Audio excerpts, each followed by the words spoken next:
The Ecstasy is one of the very finest poem by John Donne. அதில் பாருங்க, wear like a pillow, wear like a pillow on a bed, a pregnant bank swell up to rest. அப்போ எப்படி இந்த இதை கொண்டு வராரு அப்படிங்கிற விஷயத்தை மட்டும் பாருங்க. The ecstasy-உடைய மீனிங் என்ன, what he actually tries to say, இதுதான். அப்போ அவர் கொண்டு வரும்போது அவர் சொன்ன வார்த்தை பாருங்கள், pillow on bed. Here he talks about some of the connotation. இங்கே உள்ள connotation என்ன அப்படின்னு பாருங்கள், pregnant bank. So he talks about the thing called as conceit. conceit பற்றி பேசுகிறார். Talks on conceit. இந்த கன்சீட் என்ன சொல்லுது அப்படின்னு சொல்லும் போது, we sat we two one another best. அப்போ பாருங்கள், அடுத்த வார்த்தை அவங்க சொல்கிறாங்க பாருங்கள், our eyes upon one double string. பாருங்கள், double, twisted, eye beams, fast balm. ஒரே வார்த்தை, everything is sexual connotation. ஒரே வார்த்தை, it is sexual content context, அவ்வளோதான்.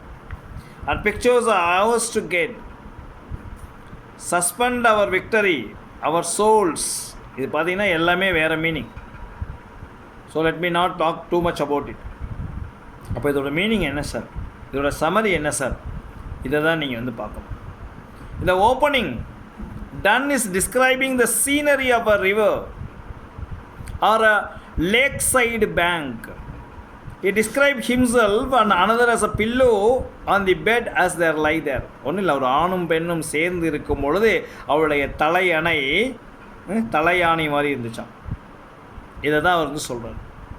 அப்போ அவர் ரெண்டாவது ஸ்டான்ஸால் என்ன சொல்கிறாருன்னா, அந்த பெண்ணும் அந்த ஆணும், அதாவது பெண்ணும் ஆணும்னா இங்கே வந்து lover and lady love, they are just cementing the hand together. அப்போ ரெண்டு கையையும் பிடிச்சி ஒன்றா இருக்கும் பொழுது அவங்க கண் என்ன பண்ணுது, கண்ணோட நோக்குது. அப்போ கண்ணோட நோக்கும்போது அவங்க வேறு எந்த இதுவுமே தெரியல, கண் மட்டும்தான் தெரியுது. அப்போ தான் அப்போ என்ன சொல்கிறாங்கன்னா, தேர் கேம் அ பீம். அப்படி பார்த்தீங்கன்னா ஒரு பீம் அப்படி சல்லுன்னு வருது. அந்த பீம் வந்தோடனே கண்ணிலேருந்து அப்படி ஒரு ஒளி.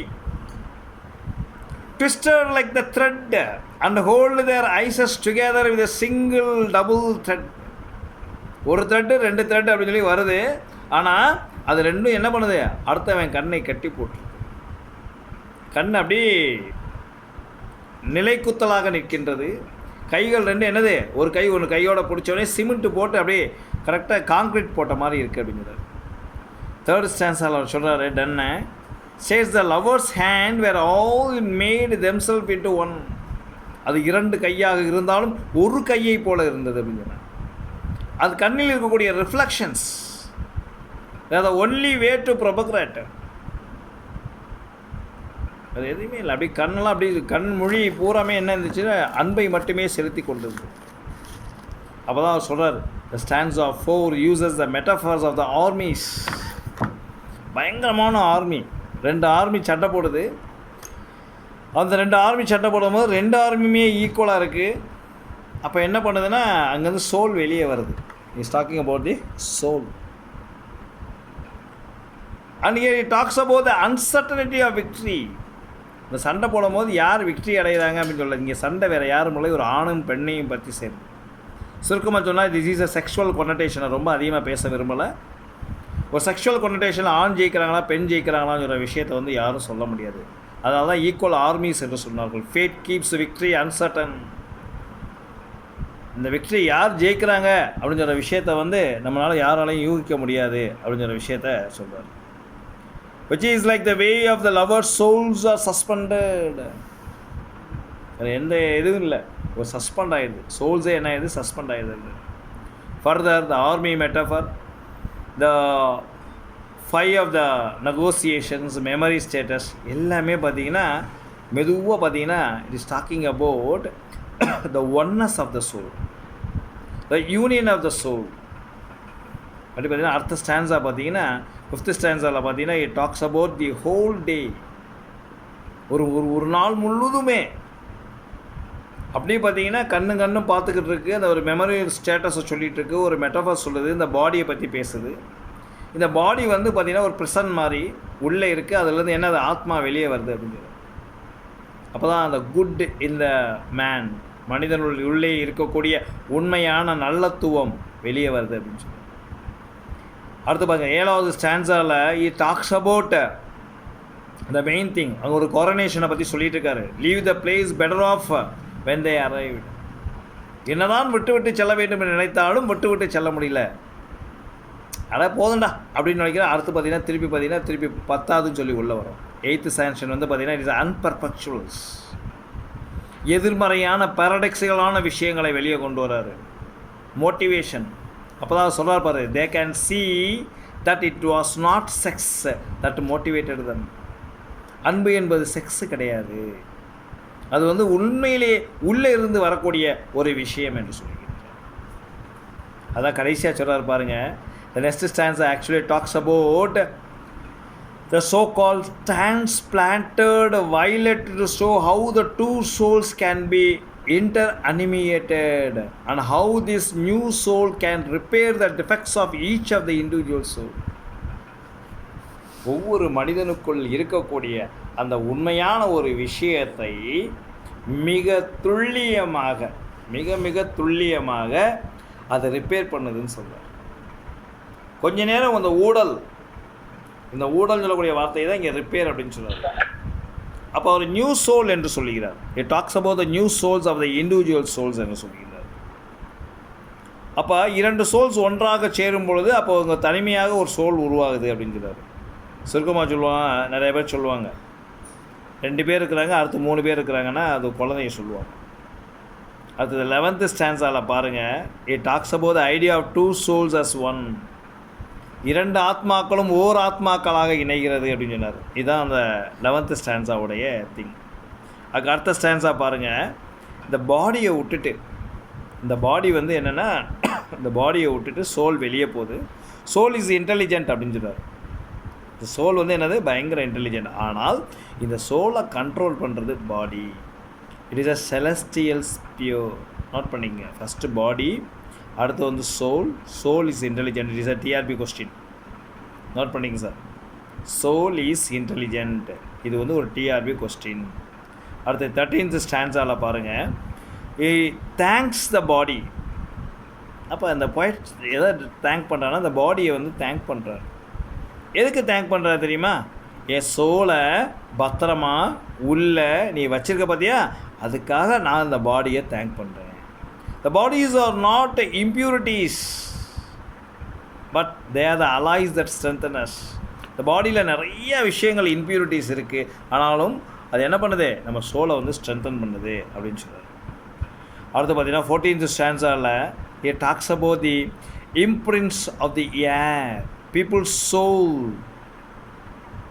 heaven influence that not work on man. என்றைக்குமே நல்ல விஷயங்கள் மனிதனுள்ள அதிகமாக வேலை செய்கிறதில்ல அப்படிங்கிற விஷயத்தை இவர் இங்கே உள்ளே கொண்டு வர்றார். ஸ்டான்ஸா 15ல் என்ன சொல்கிறாருன்னா, it talks about the spirits. Spirit அப்படின்னு சொன்னால் எனர்ஜி. ஒரு வயசுக்கு அப்புறம் பார்த்தீங்கன்னா ஃபிசிக்கலாக எனர்ஜி இருக்காது, ஆனால் மென்டலாக எனர்ஜி இருக்கும். என் மனசு செய்ய சொல்லுதியா, என் உடம்பு கேட்க மாட்டேதியா அப்படின்னு சொல்லுவாங்க.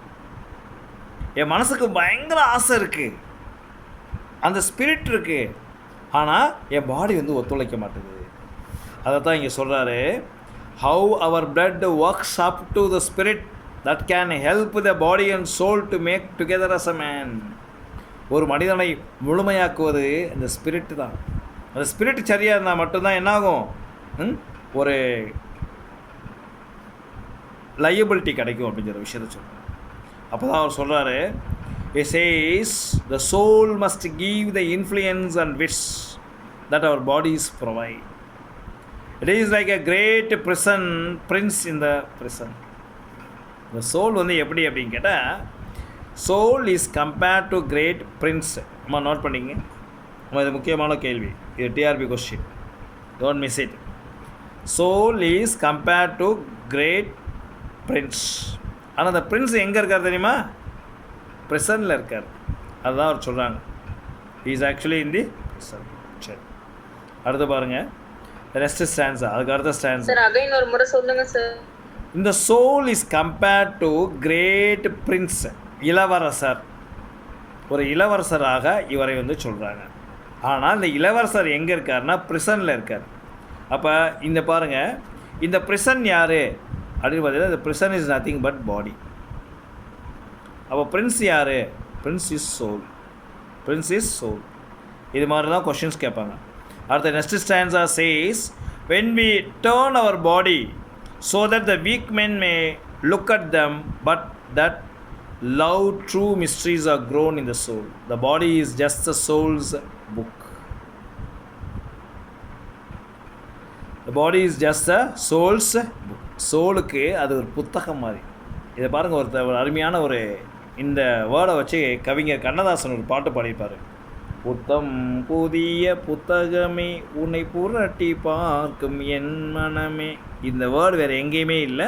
கண்ணதாசன் இந்த ஜான்டன் போயத்தில் உள்ளதை அப்படி டிரான்ஸ்லிட்ரேஷன் பண்ணியிருக்கார். புத்தம் புதிய புத்தகமே உன்னை புரட்டி பார்க்கும் என் மனமே.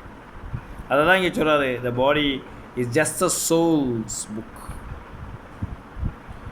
அடுத்தது லாஸ்ட் ஸ்டான்ஸால் பாருங்கள், தேர் இஸ் அ டைலாக். இதுதான் சார் முக்கியமானது. இது ஒரு டிஆர்பி கொஸ்டின் சார், நோட் பண்ணிக்கங்க. பாருங்கள், லாஸ்ட் ஸ்டான்ஸால் பாருங்கள், இஸ் சம்மிங் அப். அது what is the summing up தெரியுமா? Another lover in the dialogue of the combined souls then says the lover will see a small change in the body or gone. நம்மளை அறியாமலே பார்த்தீங்கன்னா இந்த romantic love அப்படின்னு சொல்லுவாங்க. இதெல்லாம் நீங்கள் கேட்டிருப்பீங்க. ஸோ ரொமான்டிக் லவ்னால் என்ன சார் அப்படின்னு கேட்டிங்கன்னா, கண்ணு தான் பார்க்கும். இந்த லவ் அட் ஃபர்ஸ்ட் சைட்னு சொல்லுவாங்க. ஏதோ ஒரு சின்ன மாற்றம் உடம்புக்குள்ளே தெரியும். அதான் பார்த்தீங்கன்னா அந்த ரொமான்டிக் லவ். அந்த இமேஜஸ் தான் இங்கே ஜான்டன் தன்னுடைய லாஸ்ட் ஸ்டான்ஸால் சொல்கிறார். அப்போ என்னென்னா, இந்த லவ்வர்களுடைய சோல் என்ன பண்ணுமா, டைலாக் பேசுமா. என்னப்பா நீ நல்லா இருக்கியா? நான் நல்லா இருக்கேன். நீ சாப்பிட்டியா? நான் சாப்பிட்டேன். கண்ணும் பேசுகிறதுக்கு வேறு, கண்ணோடு கண் பேசும் அப்படின்னு சொல்லுவாங்க. இது எல்லாமே பார்த்தீங்கன்னா இந்த எக்ஸ்டசின்னு சொல்லக்கூடிய சாங்லேருந்து எடுக்கப்பட்டதா. ரைட். இந்த இமேஜ் என்ன? Look at the next thing. The image of this ecstasy focus on the relation of soul to the body. Sir note பண்ணிக்கோங்க சார், இதுதான் சார் கான்செப்ட். இது ஒரு டிஆர்பி கொஸ்டின். அப்போ ஒரு விஷுவல் இமேஜஸை கொண்டு வராரு. என்னென்ன விஷுவல் இமேஜ் கொண்டு வராரு? வாட்டரை பற்றி கொண்டு வராரு, ஹேண்டை பற்றி கொண்டு வராரு, பர்ஸ்பிரேஷனை பற்றி கொண்டு வராரு, and things that hour physical in nature. இந்த அனைத்தை பற்றியும் என்ன பண்ணுறாரு இவர் கொண்டு வராரு. அடுத்து பாருங்கள், he proposed that two lovers' soul are formed into one and uses the metaphor. பாருங்கள், இரண்டு, சுருக்கமாக சொன்னால் இரண்டு ஆத்மாக்களும் ஒன்றாக உருவாகுது. எப்படி பாருங்களேன், ரொம்ப அருமையான ஒரு விஷயம் பாருங்கள். செலஸ்டியல் ஸ்பியர்ஸ் ஃபஸ்ட்டு பேர் எல்லாம் பார்த்த பாருங்கள். Metaphors of alloys the violet to make his point. இல்லை என்ன கலர் கேட்கலாம். What is the colour mention in is poem? ஒரே வார்த்தை வயலட். மெட்டவர் என்ன? அலாய்னா என்னது? Mixture of metals. எப்படி சார் கேட்டால் காப்பர் ப்ளஸ் கோல்டு ரெண்டும் சேர்ந்தால் தான் உங்களுக்கு வந்து என்ன கிடைக்கும்? ஒரு நகை செஞ்சு போட முடியும். அது மாதிரி தான் காப்பர்னா பாடி, கோல்டுனா சோல். பட் ரெண்டும் சேர்ந்தால் தான் உங்களுக்கு நகையாக உருவாக்க முடியும். அடுத்து பாருங்கள், all the images between the line 13 and 75 relates to the union of souls. Union of body கிடையாது, இது எல்லாமே பாருங்கள். which creates the third soul that transcended the sum of two. இது நோட் பண்ணிங்க. This is platonic love. Sir note பண்ணிங்க sir.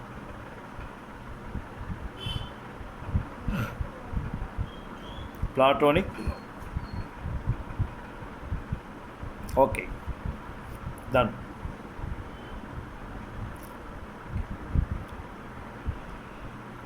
Sir, can anybody read for me the points, please? Be quick.